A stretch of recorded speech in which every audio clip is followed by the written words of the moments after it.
గొర్రెల పంపిణీ కేసులో మరో అధికారి పాత్ర బయటపడింది. గొర్రెల పంపిణీ చేశాక నిధులిచ్చేందుకు లంచం డిమాండ్ చేసినట్టుగా పశుసంవర్ధక శాఖ ఏడీపై అవినీతి ఆరోపణలు వచ్చాయి. దీంతో రైతులు ఫిర్యాదు చేశారు. ఏడీ పాత్రపై ఏసీబీ అధికారులు విచారణ చేస్తున్నారు. ఈ కేసులో ఇప్పటికే 7గురిపై కేసు నమోదైంది.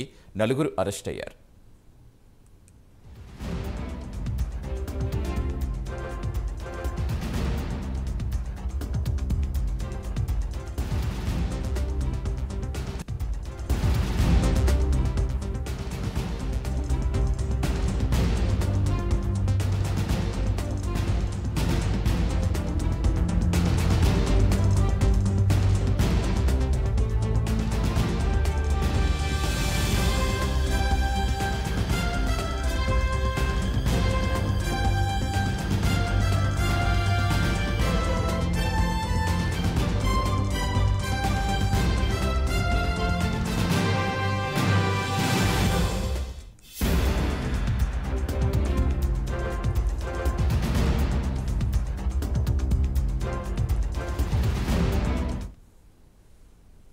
గొర్రెల పంపిణీ కేసులో మరో అధికారి పాత్ర బయటపడింది. గొర్రెలు పంపిణీ చేశాక నిధులిచ్చేందుకు లంచం డిమాండ్ చేసినట్టు పశుసంవర్ధక శాఖ ఏడీపై అవినీతి ఆరోపణలు వచ్చాయి.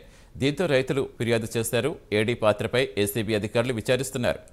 ఈ కేసులో ఇప్పటికే 7గురిపై కేసు నమోదు కాగా 4గురిని అరెస్ట్ చేశారు.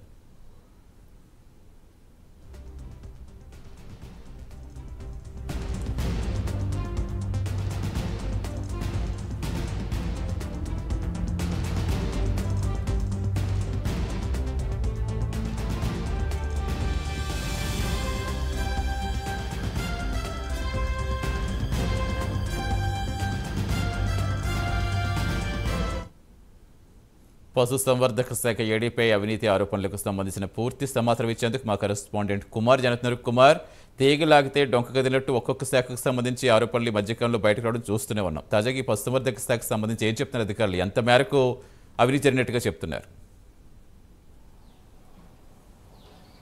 Thank you Satish. మొత్తానికి పశు సంవర్ధక శాఖలో వరుసగా అవినీతులు అయితే బయటపడుతున్నాయి. అలాగే పశు సంవర్ధక శాఖలో చూసుకున్నట్టయితే ఇప్పటికే 2 స్కామ్లు అయితే బయటపడినట్లు కూడా మనం చూస్తున్నాం. ఏదైతే గొర్రెల పంపిణీలో సుమారు 2.10 కోట్లు స్కామ్ జరిగింది. అలాగే మరో కొన్ని రోజుల క్రితమే ఆవుల స్కామ్ కూడా బయటపడింది. ఈ ఆవుల స్కామ్లో కూడా సుమారు 3 కోట్ల వరకు కూడా స్కామ్ జరిగినట్లు కూడా అధికారులు అయితే గుర్తించారు. ప్రస్తుతం పశు సంవర్ధక శాఖలో ఈ గొర్రెల పంపిణీ స్కామ్లో కూడా మరో అవినీతి అధికారిపై ఆరోపణలు అయితే వస్తున్నాయి. ఏదైతే పశు సంవర్ధక శాఖలో పనిచేస్తున్న ఏడీపై అవినీతి ఆరోపణలు అయితే వస్తున్నాయి. ఇప్పటికే రైతులు కూడా ఏదైతే ఈ ఏడీపై కంప్లైంట్ అయితే చేశారు ఏసీబీ అధికారులకు. మరోపక్క ఈ పశు సంవర్ధక శాఖలోని ఏదైతే గొర్రెల పంపిణీ జరిగిన తర్వాత నిధులు విడుదల చేసేందుకు లంచం డిమాండ్ చేసినట్లు కూడా అతనిపై ఆరోపణలు అయితే ఉన్నాయి. మొత్తానికి రైతులు కూడా ఆ లంచం ఇచ్చిన తర్వాత కూడా నిధులు ఇంకా ఏదైతే విడుదల చేయకపోవడంతో ప్రస్తుతం ఏసీబీ అధికారులకు అయితే రైతులైతే మొత్తానికి కంప్లైంట్ అయితే చేయడం జరిగింది. ప్రస్తుతం ఈ ఏడీపై ఏసీబీ అధికారులు కూడా పూర్తి దర్యాప్తు అయితే చేస్తున్నారు. మొత్తానికి మనం చూసుకున్నట్టయితే గత ప్రభుత్వ హయాంలో బీఆర్ఎస్ హయాంలోని పశు సంవర్ధక శాఖకు సంబంధించి ఒక స్కీమ్ అయితే పెట్టడం జరిగింది. ఏదైతే ఆవులు కావచ్చు, గొర్రెల పంపిణీలు కావచ్చు, రైతుల గిట్టుబాటు ధరకు సంబంధించి కూడా ఈ స్కీమ్ అయితే పెట్టడం జరిగింది. మొత్తానికి గొర్రెల పంపిణీలో సుమారు 2.10 కోట్లు బినామీ ఖాతాల్లోకి అయితే మళ్లించారు. అలాగే ఆవుల స్కామ్లోని సుమారు 3 కోట్ల వరకు కూడా బినామీ ఖాతాల్లోకి మళ్లించారు. మొత్తానికి ఇప్పటికే 7గురిపై పశు సంవర్ధక శాఖకు సంబంధించి 7గురిపై అయితే కేసు అయితే నమోదు చేశారు.